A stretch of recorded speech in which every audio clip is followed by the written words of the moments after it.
3 times in 4 centuries, the world's reserve currency changed hands.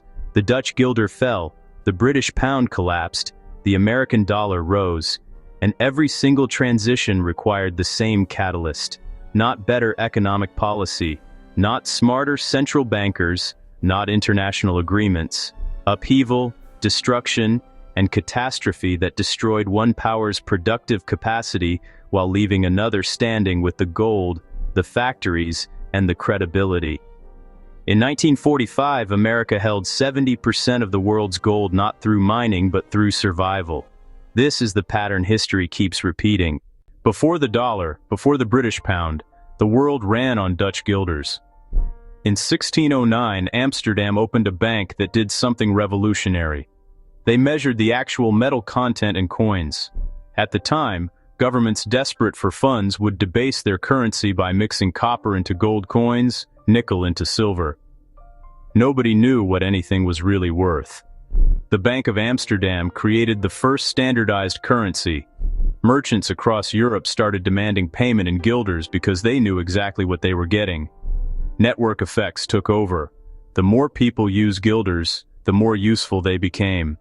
Amsterdam became the financial center of the world despite the Dutch Republic never being the largest economy. The Dutch didn't lose reserve currency status because their economy collapsed. They lost it because something bigger arrived.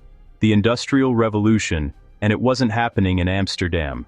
Steam power, mechanized production, factory systems operating at unprecedented scale. Britain was building an entirely new kind of economic engine. Coal-fired foundries in Birmingham were producing more steel than entire Dutch provinces.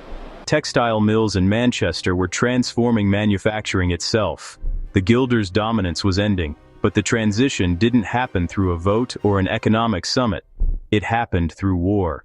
By the early 1800s, Britain wasn't just wealthy, it was structurally dominant.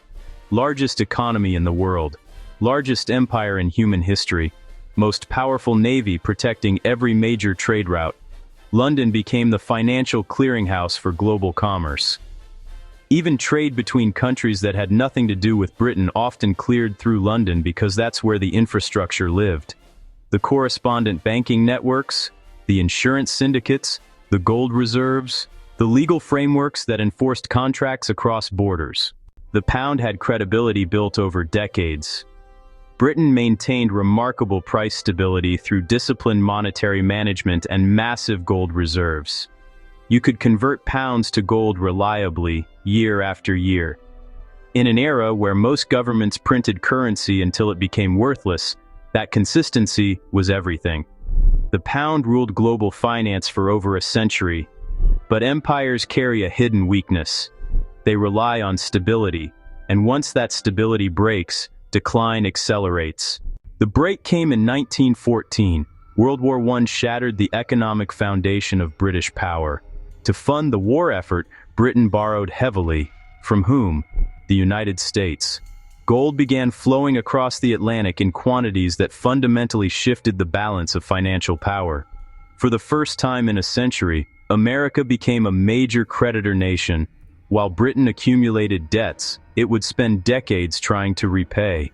The pound survived the war, but barely. Britain emerged on the winning side but financially exhausted, its gold reserves depleted, its industrial capacity strained. The pattern starts to clarify.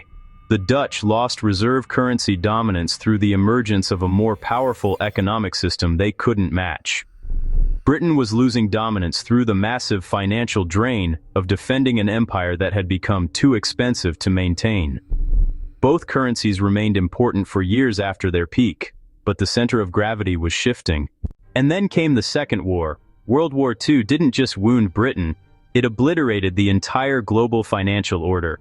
Factories across Europe and Asia were flattened. Infrastructure vanished. Currencies were debased beyond any hope of recovery.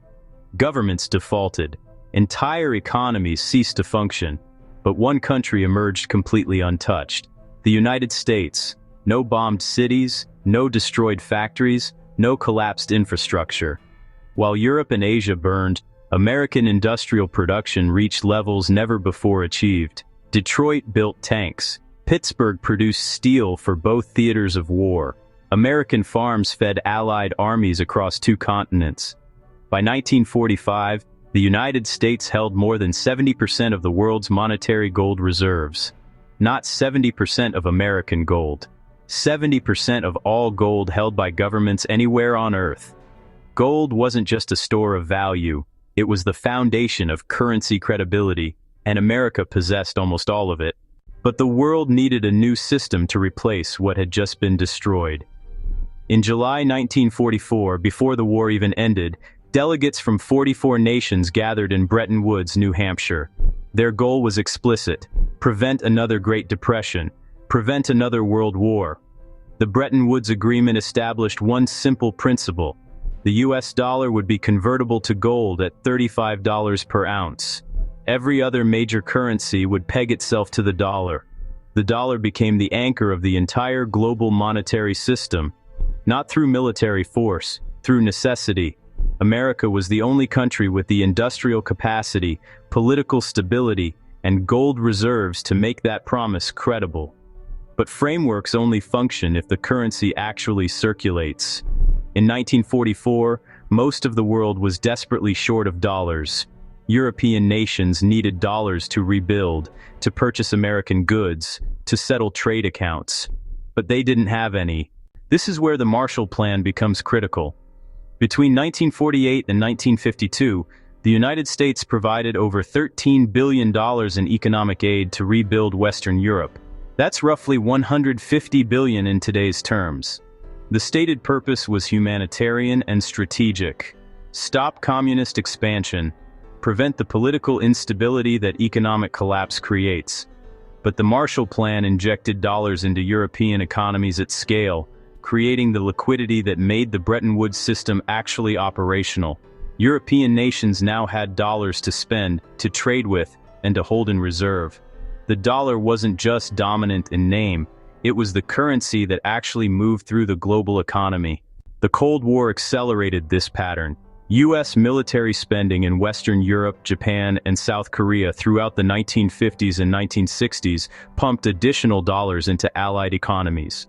The Korean War alone transferred $69 billion into Asian markets between 1950 and 1953. These countries accumulated dollar reserves because participating in the Western economic system required dollars. By the late 1950s, the dollar had become genuinely global. Oil was priced in dollars. Major commodities traded in dollars. International loans were denominated in dollars. This wasn't simply the result of Bretton Woods. It was American economic output, military alliances, and financial flows, creating the same network effect that locked in the guilder 3 centuries earlier. Reserve currencies don't transition through international consensus or economic summits. They transition through catastrophic shocks that destroy one power's foundation while leaving another standing. The Dutch guilder dominated until the Industrial Revolution created an economic force they had no capacity to match. The British pound dominated until 2 world wars drained gold reserves and obliterated their industrial advantage. The American dollar rose because American territory remained untouched while Europe and Asia rebuilt from rubble. Each transition required a massive external shock that fundamentally restructured which nation held productive capacity, gold reserves, and political stability simultaneously. The dollar's formal gold backing ended in 1971 when Nixon suspended convertibility. Yet the dollar remains the world's reserve currency, representing roughly 59% of global foreign exchange reserves today. Why? Because by 1971, the infrastructure was already locked in. The network effects were already operational. Replacing that infrastructure would require coordinating hundreds of institutions across dozens of countries simultaneously. Every participant faces the same dilemma. Switching only makes sense if everyone else switches too. But no single actor wants to bear the transition costs of moving first. History suggests there's only one force powerful enough to overcome that coordination problem, the same force that toppled the guilder and the pound, upheaval that destroys productive capacity in one region while leaving it intact elsewhere. Wars that force nations to choose new financial systems, not through preference, but through necessity. Reserve currencies don't change through better policy. They change through fire. The pattern has held for 4 centuries. Until something breaks the foundation of American economic and military power, the dollar isn't going anywhere. Not because it's perfect, because replacing it requires the kind of catastrophe no one wants to see. If you found this enlightening, subscribe. We publish fresh content weekly to help you understand commerce from a historical perspective and draw parallels to modern finance. And keep the momentum going. Watch The World's First Financial Bubble and Why History Keeps Repeating Itself. It's on the screen. Thanks for watching.